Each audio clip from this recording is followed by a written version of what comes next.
Tuhan tidak pernah terlambat untuk memberikan pertolongan kepada kami. Tuhan selalu dapat kami andalkan di dalam segala perkara. Tuhan itu bagi kami tempat perlindungan dan kekuatan. Sebagai penolong dalam kesesakan sungguh sangat terbukti. Itu sebabnya pada waktu kami takut, kami ini percaya kepadamu. Karena nama Tuhan adalah menara yang kuat. Kesanalah orang benar berlari dan mendapat selamat. Amin. Kami tahu Allah sanggup melakukan segala sesuatu dan tidak ada rencanamu yang gagal. Itulah sebabnya Tuhan, kami mau datang kepada Engkau. Karena Tuhan berkata, marilah semua yang letih lesu dan berbeban berat, datang kepadaku, aku memberi kelegaan kepadamu. Kami datang kepada Tuhan, kami datang dengan segala pergumulan kami, persoalan kami, kesakitan kami, masalah kami letakkan di bawah kaki Tuhan. Kami percaya Engkau yang menyelesaikan bagi kami, dan kami mau tinggalkan itu semua beban kami. Kami mau fokus kepada Tuhan, bersukacita di dalam Tuhan, karena Tuhan adalah pertolongan kami, Tuhan adalah kekuatan kami. Terima kasih Tuhan Yesus Kristus, inilah waktunya kami mendengarkan firman-Mu. Persoalan tidak lagi membelenggu kami, tapi firman-Mu lah Tuhan yang menjadi fokus perhatian kami. Firman-Mu bukan hanya perkataan, tapi firman-Mu adalah kuasa yang sanggup mengubahkan kami dan memberi pertolongan bagi kami. Berfirmanlah ya Tuhan, menciptalah ya Tuhan dengan perkataan-Mu, dan kami imani setiap firman yang kami dengar pada siang hari ini. Roh Kudus menjamah setiap kami. Roh Kudus mengurapi hamba-Mu dalam segala keterbatasannya. Tuhan memberikan segala kekuatan yang datang dari Tuhan untuk menyampaikan kebenaran-kebenaran ilahi. Dan setiap kami yang ada di ruangan ini, beri kami hati seorang hamba, telinga seorang murid, untuk kami dengar-dengaran dengan suara Tuhan. Terima kasih Tuhan Yesus Kristus, kami telah siap mendengarkan firman-Mu di dalam nama Tuhan Yesus Kristus. Haleluya, amin, amin. Puji Tuhan. Silakan duduk ibu-ibu sekalian, selamat siang dan shalom untuk kita semua. Puji Tuhan. Ibu-ibu yang dikasihi Tuhan Yesus Kristus, apakah kita menyadari bahwa salah satu yang bisa menentukan hidup kita itu adalah perkataan kita. Ya, perkataan kita.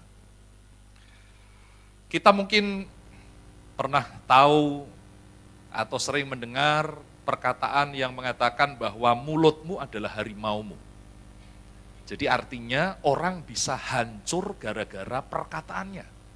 Orang bisa hidupnya rusak gara-gara apa yang dikatakannya.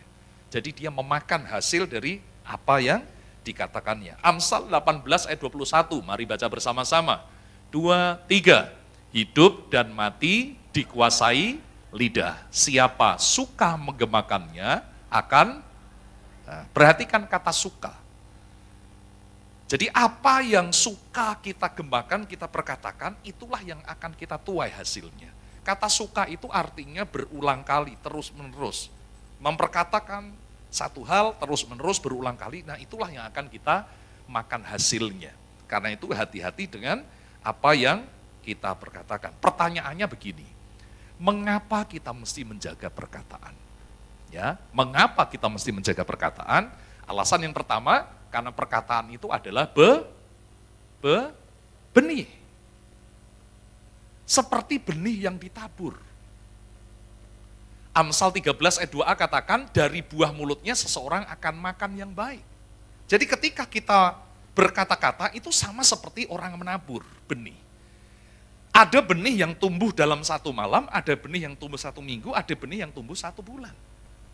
Kadang-kadang karena perkataan kita, hasilnya itu bisa jadi seketika itu, atau bisa jadi beberapa bulan kemudian, bahkan mungkin 1 tahun kemudian. Karena itu adalah benih. Yang pasti benih itu pasti akan bertumbuh. Kadang-kadang kita lupa bahwa apa yang terjadi dalam hidup kita itu adalah hasil dari perkataan kita, benih yang kita tabur itu. Satu kali seorang bapak kira-kira usia 35 tahun menjumpai saya pada waktu saya pelayanan di kota Semarang. Lalu bapak ini berkata demikian, dia cerita begini, Pak Paulus, saya mau cerita sama Pak Paulus. Oh ya silahkan, kenapa Pak?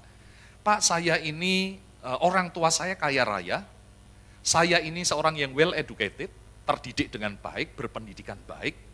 Saya bekerja, tetapi anehnya ketika saya bekerja tidak pernah saya ini berhasil. Jadi setiap kali bekerja saya gagal, sehingga saya hidup dalam kemiskinan. Ibaratnya hampir-hampir memberi makan pada istri dan anak-anak aja hampir tidak mampu. Kenapa saya, Pak? Nah, dalam hati saya, lu tanya sama gua tanya sama siapa? Gitu ya. Tapi kemudian dari perbincangan itu, kemudian Roh Kudus memberikan impresi yang sangat kuat kepada saya, untuk kemudian saya bertanya begini, Pak, Bapak waktu muda, waktu kecil, remaja, pernah enggak dikutukin sama orang tua? Lalu dia mikir, maksudnya dikutukin gimana Pak? Ya itu, disumpah-sumpahin sama orang tua. Aduh Pak, kalau soal disumpahin, saya ini tiap hari disumpahin sama mama saya. Tiap hari, saudaraku sekalian. Jadi karena mungkin dia agak nakal dan lain sebagainya, jadi mamahnya nyumpahin. Setiap kali nyumpahin perkataannya begini, lu nanti ya kalau gede ya, lu enggak bakal jadi orang berhasil. Lu bakal jadi orang kerembuke. Kerembuke itu miskin sekali. Setiap kali marah, mamanya selalu berkata demikian. Dan saudaraku sekalian, benih yang ditabur oleh orang tua itu tumbuh. Sehingga bapak ini hidup dalam kemiskinan. Lalu saya bilang gini, Pak sekarang bapak balik ke rumah mama. Sampaikan apa yang saya katakan ini. Rekonsiliasi dengan mama dan minta mama mencabut semua perkataan kutuk dan sumpah itu. Singkat cerita bapak ini pulang ke rumah mamahnya, kemudian minta ampun kepada mamahnya, kemudian terjadi rekonsiliasi, dan kemudian mamahnya mencabut semua perkataan kutuk, perkataan sumpah yang pernah disampaikan. Lalu kemudian mamahnya mulai berkata, sekarang aku melepaskan berkat.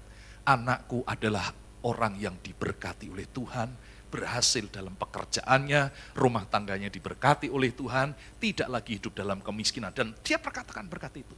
1 bulan kemudian, dia memperoleh sebuah pekerjaan yang sangat baik. Dan sampai saat ini, dia hidup diberkati Tuhan luar biasa, saudaraku sekalian. Saudara tahu, perkataan itu benih. Karena itu hati-hati dengan apa yang kita katakan, ya. Benih, pasti akan bertumbuh. Yang kedua, mengapa kita harus menjaga perkataan kita?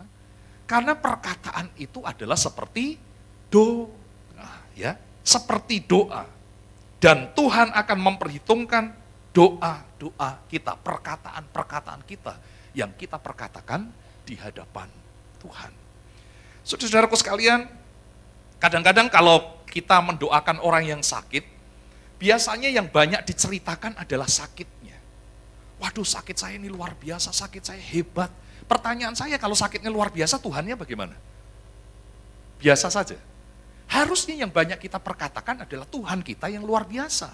Jangan banyak berkata tentang sakit kita yang luar biasa. Hari ini, saudaraku sekalian, saya ingin katakan, saya ini sedang mengalami sakit. Ya, saya mengalami sakit sudah berminggu-minggu, saudaraku sekalian. Dokter katakan saya mengalami saraf kejepit, itu sampai tangan saya ini. Saya nyetir itu kadang-kadang sampai kesakitan. Tapi apakah kemudian pelayanan berhenti? Enggak. Selalu yang saya katakan, sampai tadi duduk, saya masih berkata, tubuhku adalah bait Roh Kudus. Bukan bait sakit penyakit. Tuh aku memperkatakan kesembuhan untuk tubuhku. Kenapa saya lakukan itu, saudaraku sekalian? Saya ini berulang kali mengalami mujizat Tuhan. Tanggal 14 Oktober kemarin, saudaraku sekalian, kami mission trip di daerah Cilacap, dan ternyata di sana saya kemudian sakit. Saya mengalami sakit, saudara. Tapi saya tetap melakukan seminar 3 sesi, kemudian KKR dan lain sebagainya. Saya selesaikan itu. Ya, sementara saya sakit di sana, saya telepon istri saya berkata, "Mah, saya sakit, tapi kamu enggak usah ke sini." Saya sambil nangis karena nahan sakitnya luar biasa, saudara. Saya sakit di perut depan sampai belakang, badan saya panas sekali, saudaraku sekali menggigil gitu. Saya kesakitan. Tapi namanya seorang istri dengar suami sakit itu kan enggak bisa tenang, saudaraku sekalian. Saya udah bilang, jangan nyusul. Tapi malam itu istri saya nyusul. Nyetir sendiri ke Cilacap. Padahal istri saya tidak pernah nyetir jauh. Istri saya tidak ngerti tol Cipali itu, enggak ngerti. Tapi saudaraku nekat demi cintanya kepada saya. Kok diketawain sih? Kan memang harus begitu toh? Iya dong. Jam 7 pagi sampai di hotel di mana saya tinggal. Dia ketok pintu hotel, begitu saya noleh lihat istri saya, aduh saya nangis, saudara. Saya bilang, kenapa kamu datang? Saya pikir dia naik kereta, kamu naik mobil. Aduh kenapa? Tambah nangis, saudara. Yang bikin saya lebih nangis lagi adalah karena istri saya kemudian bernyanyi, demi cintaku padamu, ke gunung ku ikut denganmu. Demi cintanya, saudara. Kemudian dia rawat saya dari pagi sampai sore saya KKR. Selesai KKR, sudah agak membaik, kemudian istri saya balik lagi ke Jakarta. Malam jam 9 balik lagi ke Jakarta. Jam 7 pagi sampai Jakarta. Saya bilang, kamu sudah mirip sopir bus, saya bilang begitu. Singkat cerita, selesai pelayanan di Cilacap, saya balik ke Jakarta, saya dipesankan kereta api yang paling bagus, supaya saya nyaman. Sampai Jakarta langsung masuk rumah sakit. Dokter tahu riwayat sakit saya, dokter katakan, karena badan saya udah kuning semua, mata saya kuning. Bilirubin saya tinggi, SGPT, SGOT saya naik 30 kali lipat. Badan saya panas. Dokter katakan empedu Bapak penuh dengan batu, dan itu batunya udah sampai ke saluran kemana-mana, makanya Bapak kuning. Untung Bapak tidak mati di jalan katanya. Wih, takut juga saya, saudara. Lalu dokter katakan, Bapak harus dioperasi. Kalau tidak malam ini, besok pagi harus dioperasi. Saya udah tidak bisa ngapa-ngapain, akhirnya kami tanda tangan operasi. Jadi besok pagi-pagi akan dioperasi. Dan sore itu, saudaraku sekalian, saya harus menjalani MRCP, MRI. Untuk menentukan batunya lokasinya di mana, supaya nanti kantong empedunya diangkat, lalu kemudian salurannya dibersihkan semua. Saya udah nyerah. Saya tidak bisa mengelak lagi, karena dulu beberapa bulan yang lalu dokter sebetulnya sudah suruh saya operasi, tapi saya tolak.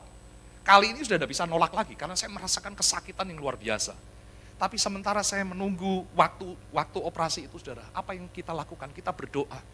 Saya cuma memperkatakan, Tuhan, tubuhku adalah bait Roh Kudus. Bukan bait sakit penyakit.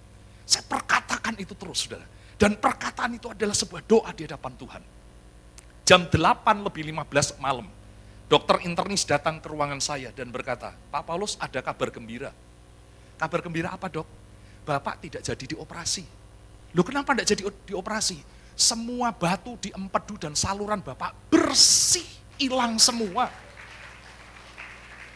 Lalu kemudian saya bertanya, kemana larinya batunya, Dok? Dokternya menjawab, menekutehe, katanya, saudaraku sekalian. Mana yang saya tahu?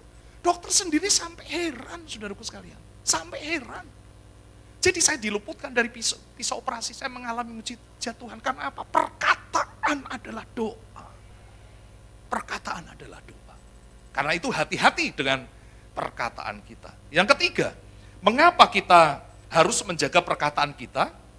Karena Tuhan akan memperlakukan kita sesuai dengan perkataan kita. Bilangan 14 ayat 28, katakanlah kepada mereka, demi aku yang hidup, demikianlah firman Tuhan.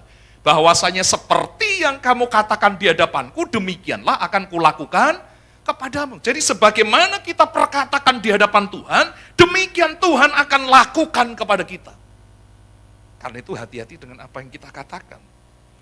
Dulu satu ketika ibu saya tanya sama saya, tanya begini, kakakmu sudah punya rumah, adikmu sudah punya rumah, kapan kamu punya rumah? Ini bertahun-tahun yang lalu. Lalu saya katakan gini sama orang tua saya, sama ibu saya.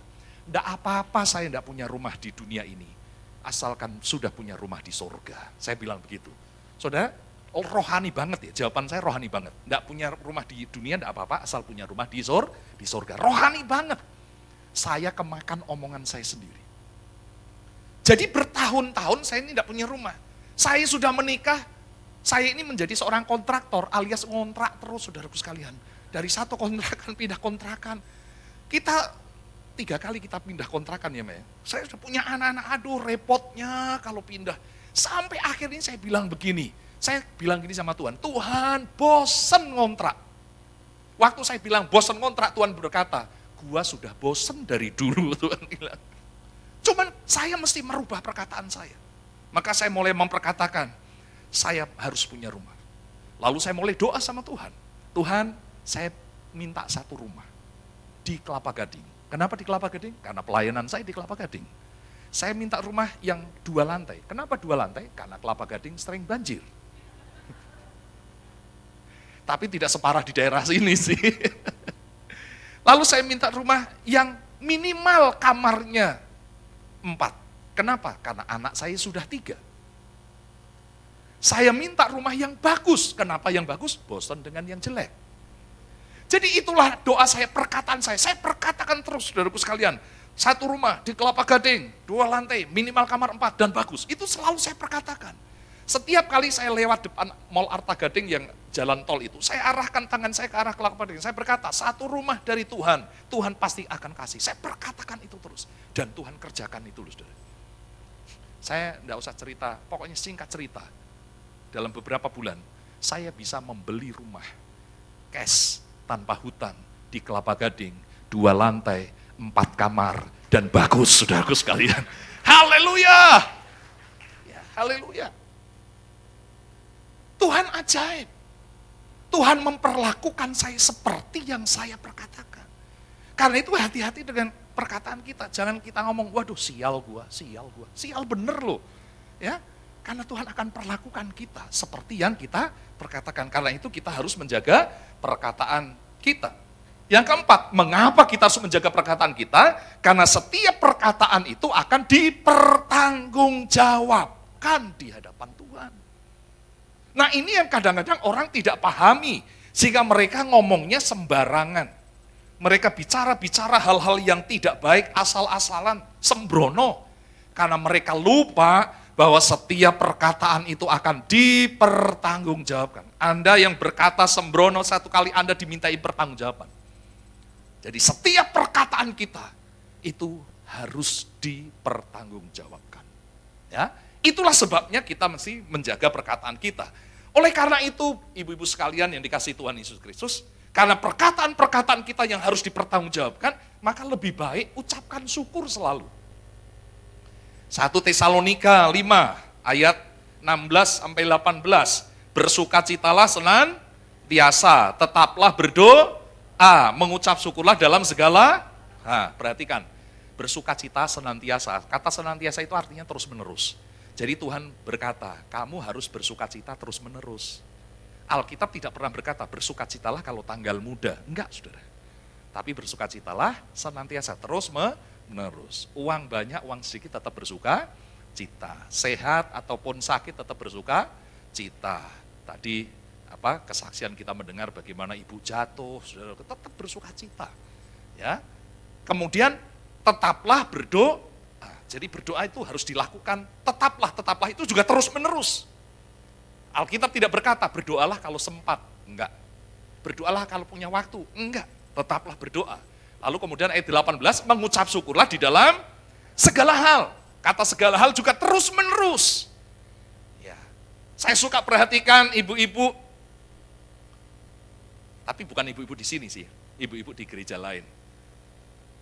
Kalau terima uang dari suaminya, kan ibu-ibu biasanya terima uang dari suaminya toh? Betul enggak? Kok enggak ada yang jawab sih? Kan terima uang dari suami toh? Iya, yang sebagian punya uang sendiri. Ibu-ibu kalau terima uang dari suami, apa yang akan ibu lakukan?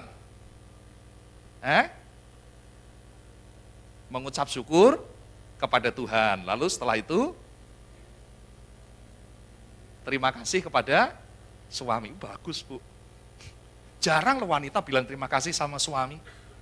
Ada wanita saya tanya, Bu, kenapa Anda bilang terima kasih sama suami? Memang sudah tugas dia ngasih uang kok. Mau tugas dia atau enggak, tetap ibu bilang terima kasih. Dengar baik-baik, suami itu akan senang kalau ibu bilang terima kasih. Terima kasih Pak untuk berkatnya. Waktu ibu bilang terima kasih, lihat suamimu akan bilang gini, gimana mah? Masih kurang mah? Gitu. Jangan engkau terima uang, engkau ngomel-ngomel. Ketika engkau ngomel-ngomel, engkau sedang melepaskan kutuk atas uang yang kau terima itu. Ucapkan syukur kepada Tuhan, engkau sedang melepaskan berkat. Sekalipun mungkin kurang, kenyataannya mungkin kurang. Suami bertanya, gimana mah? Cukup mah, katakan. Dalam anugerah Tuhan pasti cukup Pak. 100.000 cukup mah? Cukup Pak. Cukup berapa lama? 1 tahun. Kok bisa 1 tahun beli apa? Kalender. Jadi karena dibelikan kalender, jadi cukup 1 tahun. Tapi tiap hari bukan masak, tiap hari kerjaannya adalah menghitung hari. Cuman ngitung hari doang. Ya. Yang ingin saya katakan adalah, daripada kita ngomel-ngomel dan kita bersalah dengan perkataan kita, ucapkan syukur, saudaraku sekalian. Yesus ketika terima 5 roti 2 ikan, cukup enggak untuk 5.000 orang? Mana cukup, itu makanan anak kecil. Saudara tahu apa yang dilakukan oleh Yesus? Yesus mengangkat 5 roti dan 2 ikan, mengucap syukur atasnya. Dan setelah itu dia membagi-bagikannya. 5.000 orang makan kenyang, bahkan sisa 12 bakul. Pengucapan syukur merubah kekurangan menjadi kelimpahan, saudaraku sekalian. Daripada ngomel, udah ngomel, sakit hati, engkau bersalah dengan perkataanmu dan tidak menjadi berkat. Karena itu lebih baik mengucap syukur senantiasa. Yang kedua, lebih baik ucapkan berkat, jangan kutuk. Amsal 11 ayat 9 katakan, dengan mulutnya orang fasik membinasakan sesama manusia. Jadi ketika kita ngutukin, itu kita sedang membinasakan orang lain. Daripada engkau memperkatakan kutuk, lebih baik engkau memperkatakan ucapan-ucapan berkat. Ada banyak orang yang rumah tangganya berantakan gara-gara omongannya sendiri.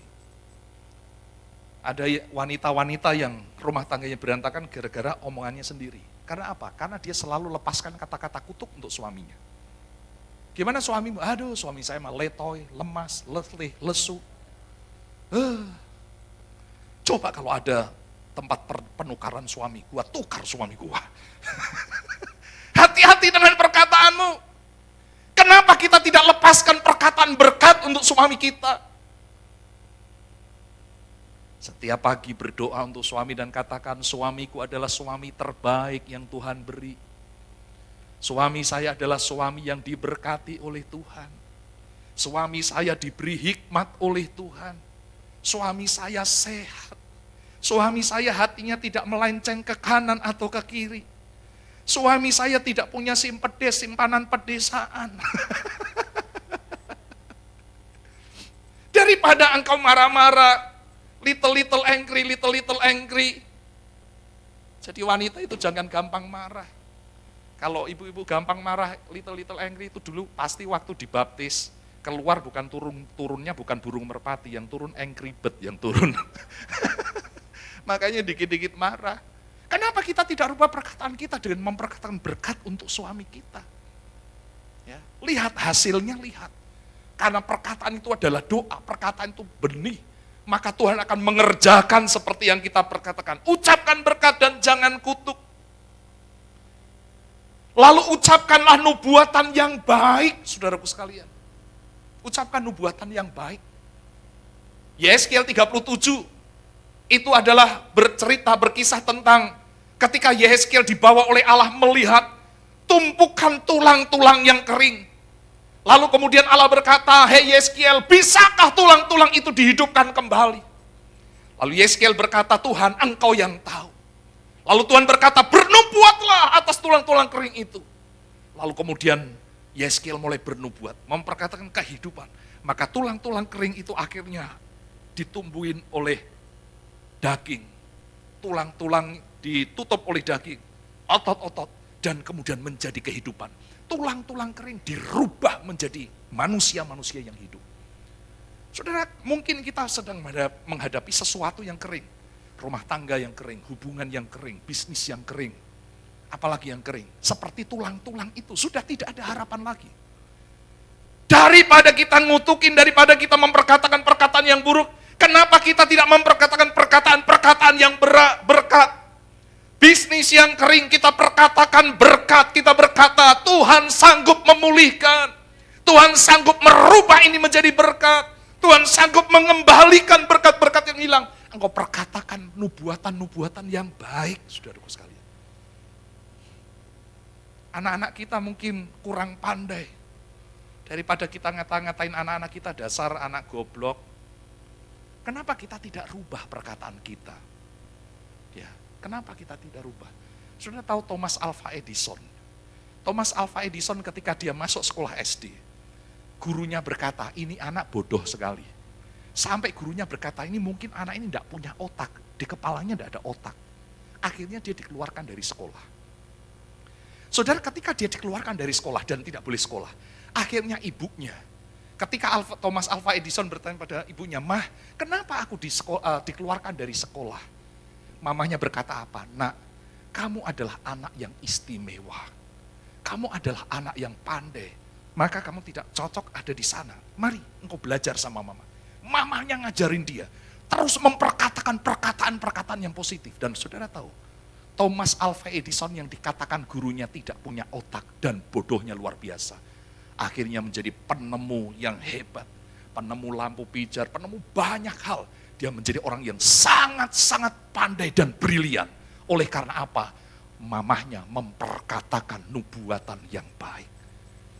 Saudaraku sekalian, ada banyak contoh bagaimana orang-orang menubuatkan hal yang baik. Saya ingat ibu saya, seorang wanita yang sederhana. Seorang wanita yang nulis dan berbicara bahasa Indonesia terbata-bata. Karena hanya lulusan sekolah rakyat. Dalam kesederhanaannya saudaraku sekalian, ibu saya yang punya anak 4 itu selalu memperkatakan perkataan positif. Dan itu yang membekas di hati saya. Ibu saya selalu berkata, kalian pasti sekolah. Kalian harus tetap sekolah.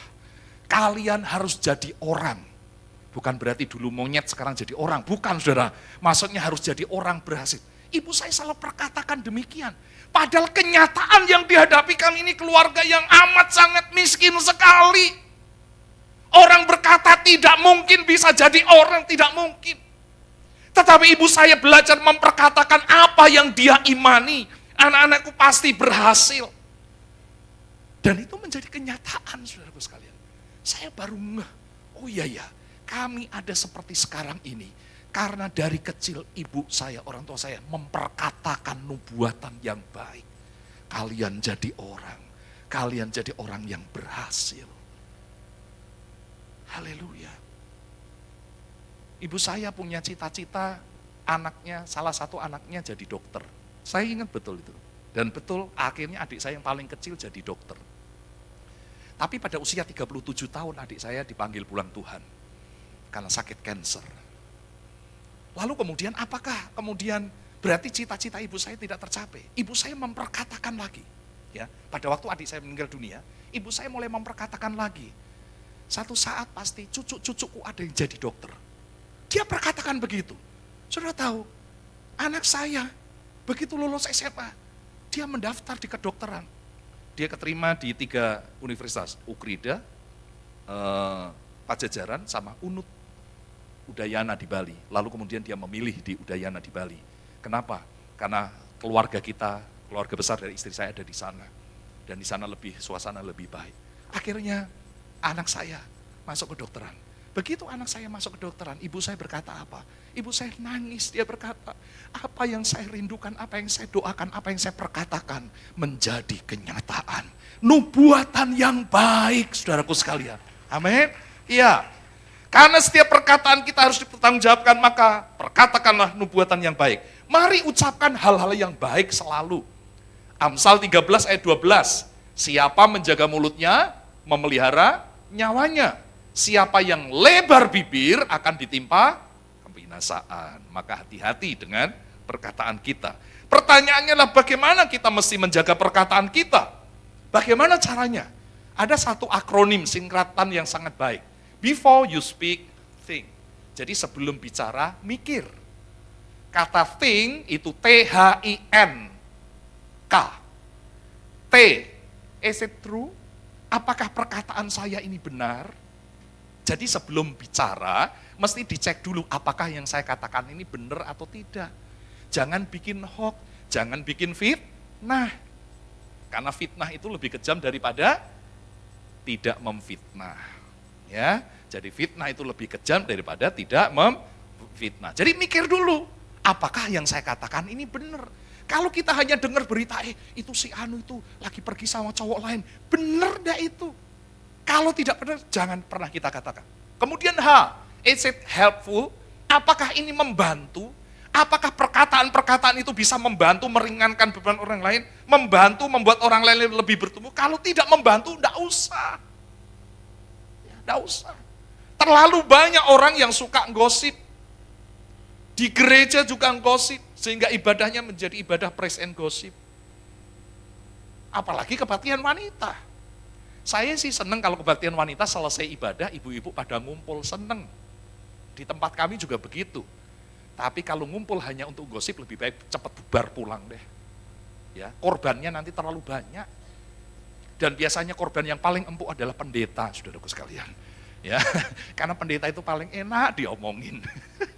Karena pendeta kalau diomongin tidak bakal bales. Tapi ingat, pendeta tidak balas, tapi Tuhan akan membalas. Haleluya.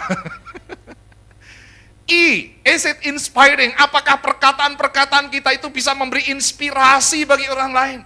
Ketika kita bicara, apakah membuat orang lain terinspirasi dan berkata, aduh saya pengen seperti ibu itu, aduh saya pengen imanku bertumbuh seperti ibu itu. Mendengar perkataan-perkataan mereka, mereka terinspirasi untuk maju, untuk lebih bersungguh-sungguh dengan Tuhan.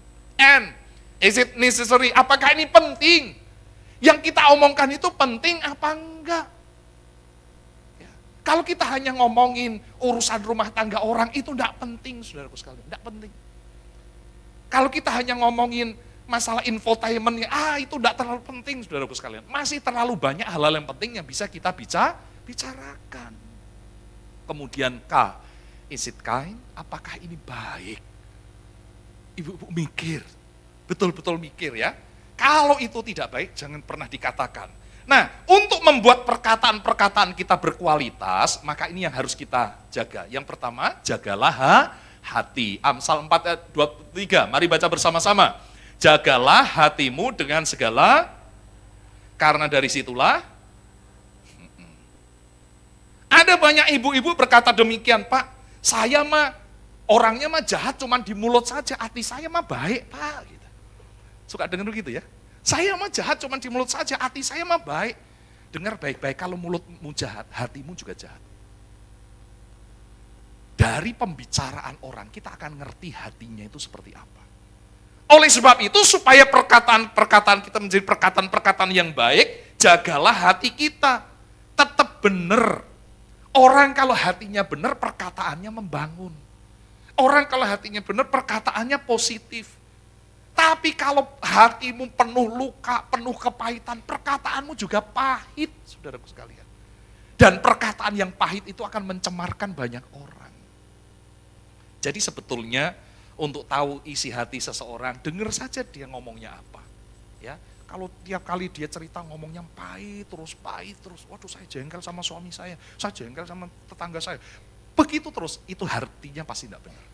Ya, karena itu mesti jaga hati kita. Dengan apa kita menjaga hati kita? Izinkan firman Tuhan membersihkan hati kita. Saudaraku sekalian, bagaimana caranya membersihkan hati yang kotor? Kalau seandainya saya punya 1 gelas air kotor dan saya tidak mungkin menuangkannya, maka yang saya lakukan adalah saya akan ambil air yang bersih, kemudian saya tuangkan di gelas itu. Maka air yang kotor itu akan terbuang keluar. Dan ketika saya tuangkan terus-menerus, lama-lama air yang kotor hilang dan berganti dengan air yang bersih.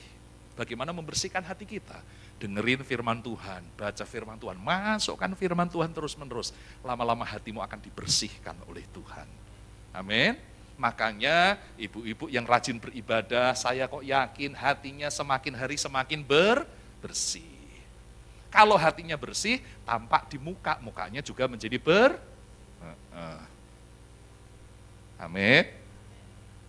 Kalau hatinya bersih, mukanya pasti bersinar. Ya, suami lihat ibu berkata, aduh istriku semenjak ikut WBI Sungai Yordan, istriku jadi baik banget. Amin. Ya, ibu-ibu mesti begitu, mesti berkata begitu. Ibu-ibu mesti berkata demikian sama orang lain. Kamu sudah pernah lihat Tuhan Yesus belum? Belum, lihat nih gua, engkau akan ketemu Yesus di dalam hidup gua. Mesti begitu. Jangan berkata, pernah lihat Lucifer belum? Belum. Nih. Ibu-ibu mesti berkata, kamu pernah masuk surga belum? Belum. Kalau kau pengen lihat surga, datang ke rumah deh. Engkau akan rasakan surga di rumahku. Jangan sebaliknya, udah pernah masuk neraka belum? Belum, datang ke rumah. Ya. Jadi jaga hati sedemikian rupa sehingga perkataan-perkataan kita menjadi perkataan-perkataan yang berkualitas. Yang kedua, apa yang harus kita lakukan? Seleksi apa yang kita dengar, Bu. Seleksi apa yang kita dengar. Hati-hati dengan apa yang kita dengar. Karena apa yang kita dengar itulah yang akan kita perkatakan. Coba sekarang di mana-mana orang bicara tentang corona, bukan? Emang ibu-ibu tahu virus corona? Pernah lihat? Dari mana ibu tahu? Dari mana? Berita kan? Jadi apa yang ibu dengar itu yang ibu katakan. Ibu-ibu kalau suruh ngomongin masalah banjir, pinternya minta ampun. Kenapa banjir? Oh itu bukan banjir kok, itu cuman air yang tergenang. Kenapa tergenang? Karena mesti ngantri masuk ke dalam tanah. Oh. Lalu kita mulai berkata, makanya tiru itu air di Jakarta, air aja bisa ngantri, masa kamu enggak bisa ngantri? Jadi sekarang airnya itu sudah tidak mau masuk ke laut lewat gorong-gorong besar, enggak mau. Enggak mau. Makanya airnya pada ngambek. Karena tidak boleh ke laut, maka masuknya ke tol dalam kota. Begitu. Wah, di mana-mana saya kalau dengerin ibu-ibu ngomongin masalah banjir, pinternya minta ampun. Kenapa? Dia denger. Apalagi kalau ngomongin masalah Monas. Lu tahu enggak? Monas sekarang digundulin. Dari mana tahu? Padahal engkau belum enggak lewat Monas. Kok tahu? Dengar berita. Jadi apa yang kita dengar, kita perkatakan. Karena itu hati-hati dengan apa yang kita dengar. Telinga kita ini mesti selektif, ibu-ibu. Ya, hal-hal yang tidak membangun iman enggak usah didengerin. Betul. Betul. Tanyalah kepada istri saya. Kadang-kadang ada berita-berita begini. Baca deh. Enggak. Kalau itu tidak membangun iman saya, kalau itu membuat saya menjadi gelisah, saya enggak mau baca, saya enggak mau dengar. Ya, lebih baik telinga kita ini banyak diisi firman Tuhan. Jangan kalau dengerin firman Tuhan tidur, tapi kalau dengerin itu malah bergairah sekali, jangan dong. Karena iman timbul dari pendengaran. Pendengaran oleh apa? Firman Allah, bukan pendengaran dari gosip. Bukan, itu enggak membangkitkan iman. Ya, karena itu seleksi apa yang kita dengar. Betul-betul seleksi apa yang kita dengar. Ya, kalau itu tidak membangun iman, lebih baik kita tidak usah dengar. Lalu kemudian yang ketiga, bagaimana caranya supaya perkataan kita menjadi perkataan-perkataan yang berkualitas? Mikir sebelum ngomong. Berpikir. Karena orang itu kan ada 4 jenis. Orang yang ngomong dulu, mikirnya belakangan. Yang kedua adalah orang yang mikir dulu baru ngomong. Jadi kalau mau ngomong tuh mikir dulu. Yang ketiga adalah orang yang mikir sambil ngomong sambil mikir. Yang keempat adalah orang yang ngomong terus dan tidak pernah mikir. Ayo kita masuk kategori mana ibu-ibu? Harusnya kita ini adalah orang yang berpikir dulu sebelum berkata-kata. Dengar baik-baik ini, kalau kita mikir dulu sebelum ngomong, aman dunia persilatan. Kalau enggak percaya ibu-ibu, kalau mau bertengkar sama suami, mikir dulu sebelum ngomong. Jadi kalau mau bertengkar, kita bilang gini, sebentar ya Pak, aku tak mikir dulu. Gitu. Jadi ibu mikir dulu. Nanti orang kalau mikir pasti ngomongnya beda. Yang bikin rumah tangga berantakan adalah karena suami ngomong belum selesai sudah ditimpalin sama istri. Istri ngomong belum selesai, suami sudah nimpalin. Jadi sebetulnya kita belum memahami apa yang dikatakan, kita udah ngomong duluan. Itu yang bikin masalah. Sudah gitu ngomongnya tidak mau pelan, ngomongnya pasti keras. Kenapa orang kalau bertengkar kok ngomongnya keras? Kenapa coba? Orang itu kalau hatinya dekat, ngomongnya tidak keras. Dia ngomong keras karena hatinya jauh. Makanya ngomongnya keras. Makanya orang kalau bertengkar ngomongnya keras. Coba perhatikan kalau anak-anak muda lagi berpacaran. Ngomongnya keras? Enggak. Dia telepon nih. Kita yang di sebelahnya saja tidak mudeng dia ngomong apa. Dia cuma ngomong. Tapi anehnya yang di sana ngerti itu, saudaraku sekalian. Memang begitu. Bahasa kasih itu bahasa yang lembut. Perhatikan tuh suami istri itu kalau hatinya lagi beres, ngomongnya pasti pelan. Mah, aku lapar. Oh iya Pak, aku siapin. Gitu. Itu kalau hatinya beres. Kalau hatinya tidak beres, mah aku lapar. Ambil aja sendiri. Itu kan hatinya jauh, saudaraku sekalian. Ya, jadi mikir dulu. Ibu-ibu belajar mikir sebelum bicara. Bukan hanya sebelum bicara. Saya lihat ibu-ibu di sini kan pegang HP semua, handphone semua, toh? Siapa yang punya Facebook? Coba angkat tangan yang punya Facebook. Enggak ada yang ngaku. Oke. Siapa yang ada grup WA? Hampir semua. Siapa yang main IG, Instagram? Iya. Siapa yang suka main TikTok? Sekarang kan ibu-ibu lagi zamannya begitu. Ya. Kemarin istri saya TikTok sama si kecil. Begini mah gerakannya begini. Lalu anak saya yang paling kecil bilang, "Papa dong TikTok." Kurang kerjaan kali ya. Bu, dengar baik-baik. Bukan hanya sebelum bicara kita ini mikir, tapi sebelum engkau upload sesuatu, sebelum engkau nulis sesuatu, mikir dulu. Amin. Tulisanmu memberkati orang lain atau melukai hati orang lain, mikir. Karena dengan tulisan kita bisa membangun orang lain, tapi dengan tulisan kita bisa menghancurkan orang lain, termasuk bisa menghancurkan diri kita sendiri. Gara-gara tulisan. Saudara. Karena itu berpikir sebelum berkata-kata atau menuliskan sesuatu. Yang keempat, bagaimana supaya perkataan kita berkualitas? Dapatkan perkataan dari Tuhan. Jadi begini loh, perbanyaklah mendengarkan firman Tuhan lalu kemudian mulai perkatakan. Kalau saya punya sebuah kantong, saya isi dengan berlian, lalu saya ikat kantong itu dan kemudian saya banting sekeras-kerasnya, kantongnya pecah. Yang keluar apa? Berlian. Tapi coba kantong saya itu saya isi kotoran kambing. Saya ikat, lalu saya banting keras dan pecah, maka yang keluar adalah ya kotoran kambing lah. Apa yang kita masukkan ketika terjadi benturan, itulah yang keluar. Bu, kalau engkau masukkan firman Tuhan dalam hidupmu, terus masuk firman Tuhan. Ketika engkau mengalami benturan, masalah. Tadi kesaksian ibu tadi ya, menghadapi begitu, wah kecelakaan. Beliau tetap berkata, puji Tuhan, Tuhan Yesus baik. Nah itu karena firman yang masuk. Kalau Anda ingin perkataan-perkataan Anda adalah, yang keluar adalah firman Tuhan, masukkan sebanyak mungkin firman Tuhan. Maka baca firman Tuhan. Wanita yang hebat adalah wanita yang banyak makan firman. Hari-hari ini wanita yang hebat, wanita yang kuat adalah wanita yang banyak makan firman. Puji nama Tuhan.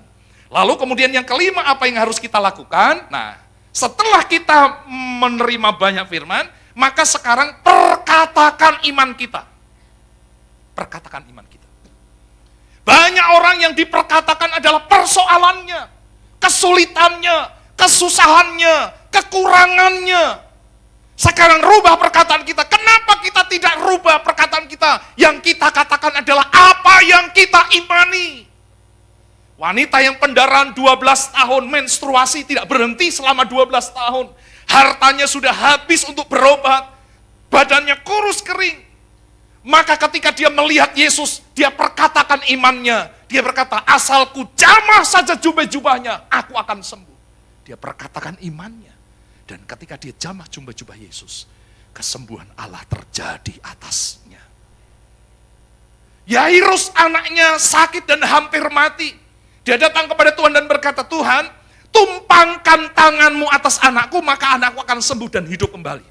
Yang dia imani adalah kalau Yesus tumpangkan tangan, anaknya pasti sembuh. Anaknya mati, tapi dia tetap mengajak Yesus datang ke rumahnya. Dan ketika Yesus menumpangkan tangan atas anaknya yang sudah mati itu, anak yang mati itu menjadi hidup kembali. Bu, apa yang kau imani hari-hari ini? Nggak usah banyak perkatakan kesulitanmu. Engkau nggak usah banyak cerita kesulitanmu pada orang lain. Orang lain belum tentu care sama kau. Engkau cerita masalahmu ke orang lain. Kelihatannya dia ngangguk-ngangguk. Di belakang dia ngomongin engkau loh. Ngapain kita banyak cerita ke orang? Bukan berarti kita tidak boleh cerita, boleh. Tetapi lebih banyaklah daripada ngomong ke banyak orang tentang ceritamu. Kenapa engkau tidak perkatakan apa yang kau imani? Mungkin engkau sedang menghadapi kekurangan. Tapi engkau berkata, Allahku akan mencukupkan segala keperluanku menurut kekayaan dan kemuliaan dalam Yesus Kristus Tuhan. Itu iman namanya, perkataan iman. Engkau sakit, apa yang kau imani? Saya mengimani kesembuhan, Pak. Perkatakan imanmu itu. Aku percaya bahwa kalau aku sungguh-sungguh beribadah, Tuhan jamah dan sembuhkan aku. Itu yang kau imani. Suamimu ninggalkan engkau. Kecantol kuntil, bukan kuntil anak, kuntil ibu. Kalau kuntilanak masih kecil, nggak usah banyak mengeluh, nggak usah menangis. Menangis tidak akan mengembalikan suamimu. Kenapa engkau tidak imani? Tahun depan suamiku akan kembali kepada kami sekeluarga. Perkatakan, tapi Pak nyatanya tidak balik-balik. Tetap perkatakan iman. Jangan kenyataan merubah firman, firman harus merubah kenyataan. Saudara. Mulai hari ini perkatakan iman kita. Maka engkau akan lihat perkara-perkara yang dahsyat terjadi dalam hidupnya. Zig Ziglar berkata demikian. Ya, saya belum pernah bertemu dengan orang sukses yang tidak menjaga perkataannya. Kalau Anda ingin menjadi wanita-wanita yang hebat, jaga perkataan kita. Ya, jaga perkataan kita. Amsal 16 ayat 13. Bibir yang benar dikenan raja, dan orang yang berbicara jujur dikasihinya. Perkataan kita mesti perkataan yang benar. Perkataan kita mesti perkataan yang jujur. Karena itu yang dikenan oleh Tuhan. Amsal 16 ayat 24. Mari kita baca bersama-sama. 2, 3. Perkataan yang adalah seperti manis dan kadang-kadang dengan perkataan kita bisa melemahkan diri kita sendiri. Perkataan kita bisa menghancurkan diri kita sendiri. Mari rubah Bu perkataan kita menjadi perkataan yang menyenangkan. Pilih kata-kata yang, jadi kita mikir ini perkataan saya ini menyenangkan atau enggak, enak didengar atau tidak. Orang diberkati atau enggak dengan perkataan saya. Perkataan yang menyenangkan seperti sarang madu. Manis bagi hati. Obat bagi tulang-tulang. Enggak ada encok, rematik, osteoporosis. Loh, Anda percaya enggak firman Tuhan ini? Percaya enggak? Kalau begitu, kita bisa percaya osteoporosis bisa disembuhkan dengan perkataan-perkataan yang baik, perkataan-perkataan yang menyenangkan. Kalau Anda percaya saja ayat ini, pasti jadi. Amin. Ya, sekarang amin-amin jangan hanya amin-amin saja, dipraktekkan. Dipraktekkan. Ya. Tahukah kita, perkataan itu bukan sekedar people skills, bukan sekedar kemampuan, tetapi perkataan adalah nubuatan untuk hidup kita. Siapa di antara ibu-ibu yang pengen hidupnya baik? Oke, turun lagi. Siapa di antara ibu-ibu yang pengen keluarganya baik? Oke, turun lagi. Siapa ibu-ibu yang pengen anak-anaknya sukses semua? Angkat tangan. Puji nama Tuhan. Kalau engkau ingin hal yang baik untuk hidupmu, untuk keluargamu, untuk anak-anakmu, mulai perkatakan hal yang baik. Itu namanya cocok. Karena perkataanmu adalah nubuatan. Ya, kalau orang sono bilang ramalan.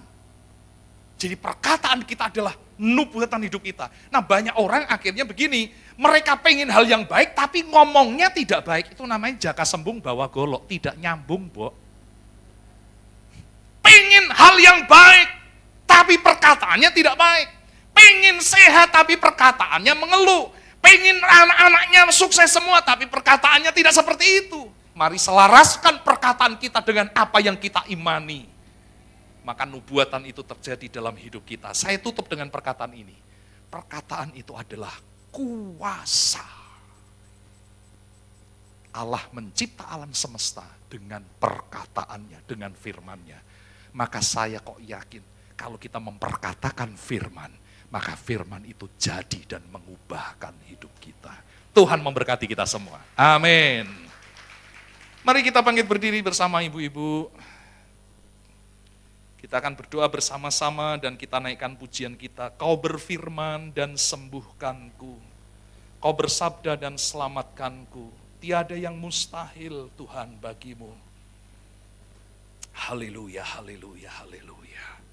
Nanti kita akan mengambil waktu untuk berdoa bersama-sama dan memperkatakan perkataan-perkataan iman kita. Haleluya.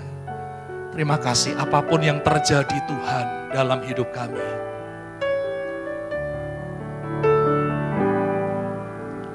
Apapun yang terjadi dalam hidupku ini, tak pernah ku ragukan kasih-Mu Tuhan.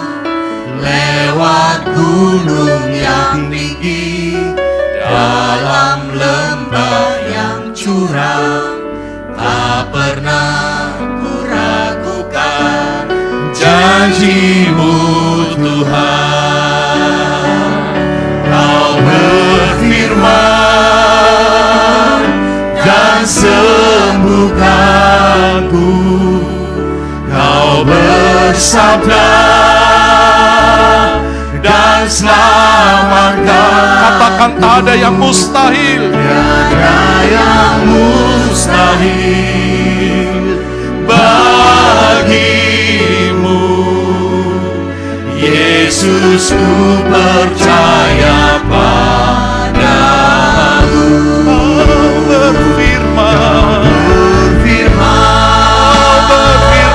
dan sembuhkanku. Kau bersabda dan selamatkanku. Tiada yang mustahil bagi-Mu. Yesus, ku percaya. Sekali lagi katakan, Engkau yang berfirman Tuhan. Kau berfirman, Yesus, Yesus, sembuhkanku. Bersabda dan selamatkanku. Tiada yang mustahil bagi-Mu. Yesus, ku percaya padamu. Yesusku percaya padamu. Yesusku percaya. Yesusku percaya padamu. Kita beri kemuliaan bagi Allah kita. Haleluya. Haleluya. Haleluya. Haleluya. Ku percaya akan kuasa-Mu. Kami percaya kuasa firman-Mu Tuhan. Tuhan sanggup mengubahkan kami. Tuhan sanggup menyembuhkan kami. Ku percaya Tuhan. Haleluya. Haleluya.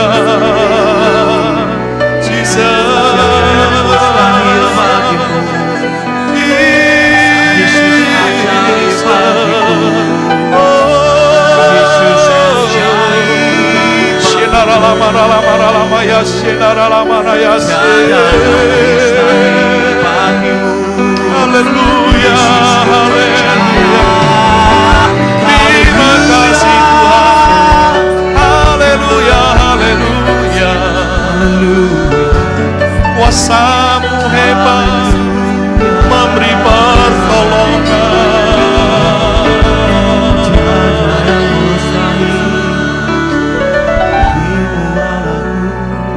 Ibu-ibu yang dikasihi Tuhan Yesus Kristus, mari ambil waktu sejenak.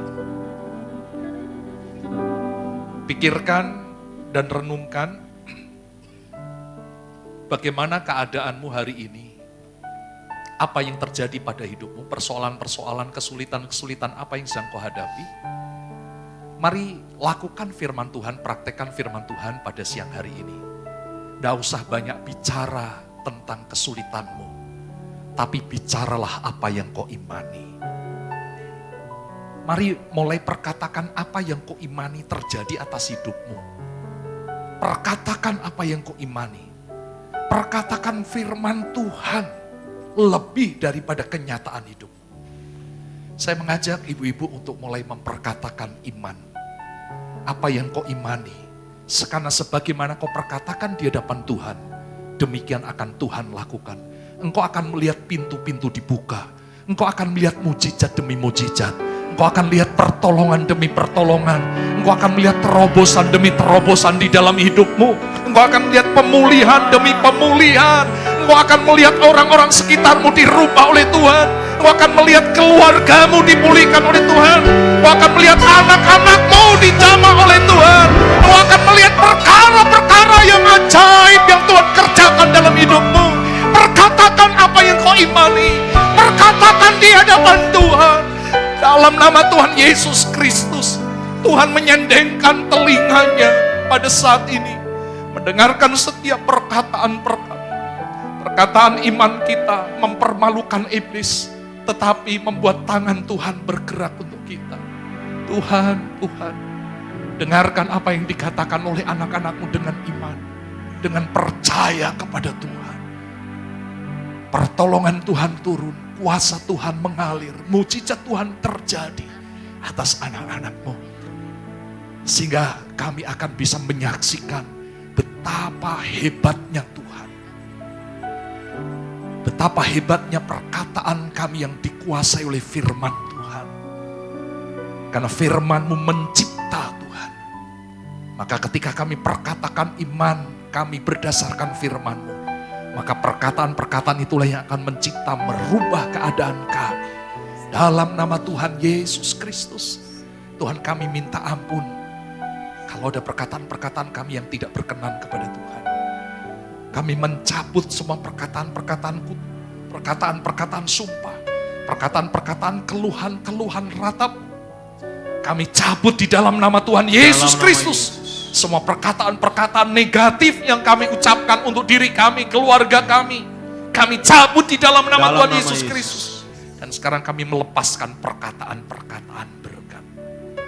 Kami memperkatakan dengan iman, hidupku diberkati oleh Tuhan. Haleluya. Hidupku dilimpahi kebaikan Tuhan. Keluargaku dijaga oleh Tuhan. Dilindungi oleh Tuhan. Kuasa darah Yesus Kristus memproteksi kami. Firman-Mu katakan, sungguh hatinya melekat kepadaku, maka aku akan meluputkan dia. Di tengah-tengah wabah yang menakutkan, wabah corona yang menakutkan, kami memperkatakan dengan iman, kami dan keluarga kami dijaga oleh Tuhan, diproteksi oleh Tuhan, diluputkan oleh Tuhan. Kuasa darah Yesus Kristus menutup bungkus kami dalam nama Tuhan Yesus Kristus. Kami percaya Tuhan, terima kasih Tuhan. Mulai hari ini kami belajar memperkatakan hal-hal yang baik, hal-hal yang positif, memperkatakan hal-hal yang seturut dengan firman-Mu, memperkatakan iman kami Tuhan. Terima kasih Bapak, terima kasih. Bapak, hamba sudah taat sampaikan isi hati-Mu, Roh Kudus yang akan melanjutkan karya dalam hati setiap kami. Terpujilah nama Tuhan, di dalam nama Tuhan Yesus Kristus kami bersyukur untuk firman-Mu. Kita semua yang percaya dan siap melakukan firman Tuhan bersama-sama katakan, amin, haleluya. Puji nama Tuhan. Silakan duduk, Tuhan memberkati.